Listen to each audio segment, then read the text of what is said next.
JEE advanced 2026 ఫలితాలలో జాతీయ స్థాయి ఓపెన్ కేటగిరీ ర్యాంకులతో భాష్యం అగ్రస్థానంలో దూసుకుపోయింది. ఆల్ ఇండియా 100 లోపు ర్యాంకుల్లో 9 ర్యాంకులు భాష్యం వశమయ్యాయి.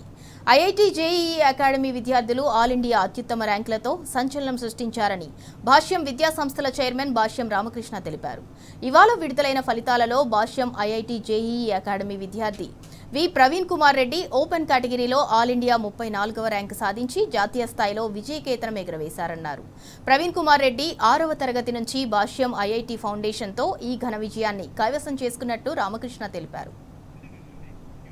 ఇక అదే విధంగా వివిధ కేటగిరీలలో J Chamu Varshith all India 3వ rank, CH Sahil all India 6వ rank, D Pavan all India 16వ rank, K Ramakrishna Reddy all India 23వ rank, V Praveen Kumar Reddy all India 34వ rank, Hafeez Noor Basha all India 42వ rank, Y Pravachana all India 54వ rank, R Balanayak all India 76వ rank, CH Venkata Nagapavan all India 82వ rank వంటి 100 లోపు 9 ఆల్ ఇండియా ర్యాంకులు, 200 లోపు 21 ర్యాంకులు, 500 లోపు 53 ర్యాంకులు, 1000 లోపు 93 ర్యాంకులు, 2000 లోపు 126 ర్యాంకులు మరియు 5000 లోపు 235 ఆల్ ఇండియా ర్యాంకులు సాధించడంతో పాటు ఐఐటి సెలక్షన్స్లో all India all time the బెస్ట్గా నిలిచిందన్నారు.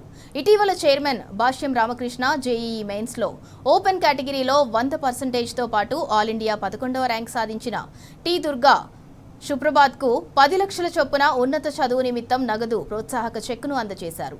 అనంతరం కేక్ కట్ చేసి విద్యార్థులను chairman Bhashyam Ramakrishna, vice chairman భాష్యం హనుమంతరావు, మేనేజింగ్ డైరెక్టర్ భాష్యం సాకేత్ రామ్, భాష్యం ఐఐటి ప్రోగ్రామర్ ఆనందకుమార్లు అభినందించారు.